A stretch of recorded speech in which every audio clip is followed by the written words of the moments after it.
Малку магија во рацете, многу труд и една љубов доволна 3 децении да биде центарот на еден професионален и личен живот. Тоа се зборовите со кои може да се опише Бисера Манишева, жената која ја навршува третата декада од остварувањето на еден детски сон, отворањето на салон за убавина. Секогаш ведра, таа не пречекува во светлиот и простран салон на Струмичката чаршија. Веднаш раскажува колку е бучно пред празниците, но и како се менува стилот на жените од 90-тите години до денес. Пред новогодишните празници сите имаат повеќе енергија отколку пред празниците. Сите сакаат да изгледаат прекрасно, да изгледаат малку посебно. Меѓутоа можам да кажам дека жените од Струмица секогаш внимаваат како изгледаат и секогаш се спремни со своите фризури. Се менува ли она што го бараат жените од година во година, од декада во декада, со оглед дека вие 3 декади сведочите на тоа како се менува изгледот, трендовите? Што се променило изминатиот период? Се промениле трендовите. Фризурите, начинот на формите, начинот на боите. Порано правевме фризури со свечени фризури, да кажеме. Сега луѓето се малце по-слободни, по-лепршасти фризури, по-опуштена варијанта. Значи, нема веќе такви фризури строги на времето. Пред годините правевме фризури со пунџи, со локни, строги фризури. Сега веќе и за свечените пригоди, и за невестински фризури, и за фризури за други некои свечени настани се е по... Празничната залуденост не е константна. Поизразена е пред Нова година, вели Бисера. Во овој период пред Божик пак се е некако посмирено, а клиентките бараат класични услуги, кратење или фенирање на косата. Сменуваат луѓето. Поминало време ја износеле овој стил на фризура, сега веќе се почесто и почесто е природното. Значи, природното доминира и сакаат сите да бидат полежерни, поопуштени, да нема строги фризури, полесно. Едноставно се чувствуваат полесно во себе. Но како се станува дел од оваа професија? Се носи ли како повик во себе или човек се определува попатно низ растењето и созревањето, себеспознавањето? Никогаш ништо не ми било тешко, бидејќи работата си ја работам со голема љубов. Затоа и кога ќе се навратам назад, далечната 96-та година, моите почетоци, и сега кога ќе размислам, не сум свесна ни јас колку време јас постојам и колку време секојдневно со голема љубов си доаѓам на работа и не ми е тешко и не ми се здосадило. Луѓето ги поминуваат трендовите. Мајка ми кажува од моето детство, кога сум била од 5-6 години, нон-стоп сум сакала да ја правам фризури. И така да и кога бев свесна веќе за себе, се одлучив да ја работам оваа работа.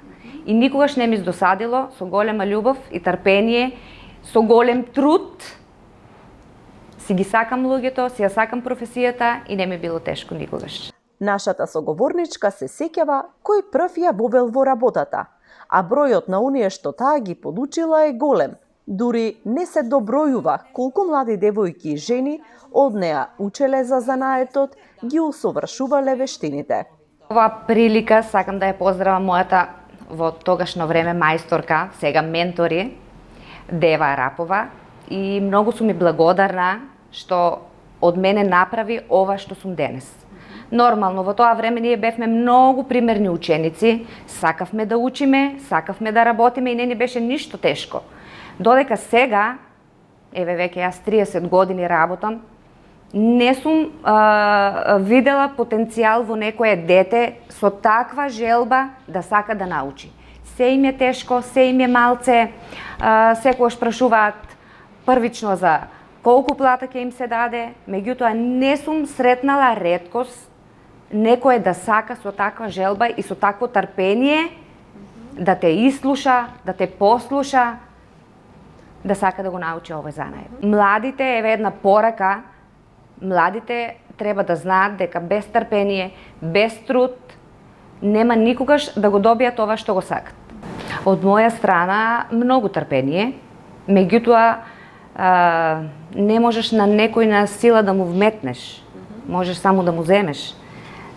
Треба да има соработка од двете страни, да сакаат да го научат. Јас можам секогаш да зборувам, 24 часа да зборувам, меѓутоа ако некој не сака да го прими, мисли дека само махинално може да види и да знае, меѓутоа ова работа не е така.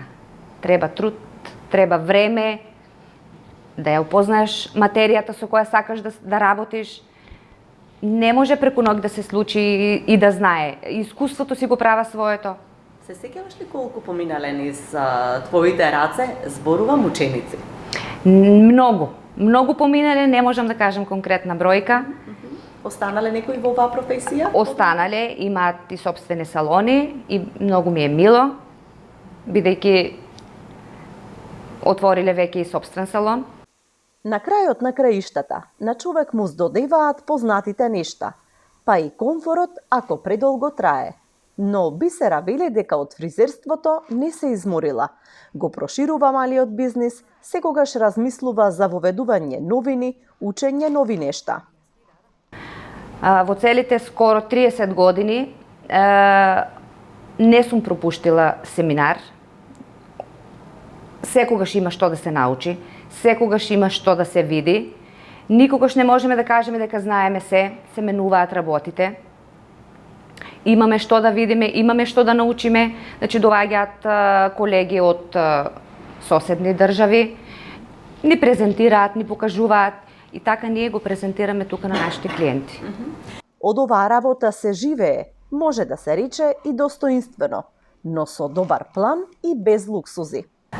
Многу поддршка треба од семејството, бидејќи ние знаеме кога ќе дојдеме на работа, а не знаеме кога ќе се вратиме од работа. Ако нема поддршка од семејството, не можеш да опстанеш. Меѓутоа, нашата работа е услуга. Сите знаеме, во ова брзо време ми се јавува клиентка, сега ми треба услуга, во толку часот ми треба услуга и ти мораш да бидеш тука за да одговориш на сите што имаат потреба од неа. А се живее ли од занаето? Се живее еден скромен живот, не можам да кажам кој знае какви луксуси, да, меѓутоа се живее. Се живее, да. Со труд, пак ќе кажам, со работа, без работа не може.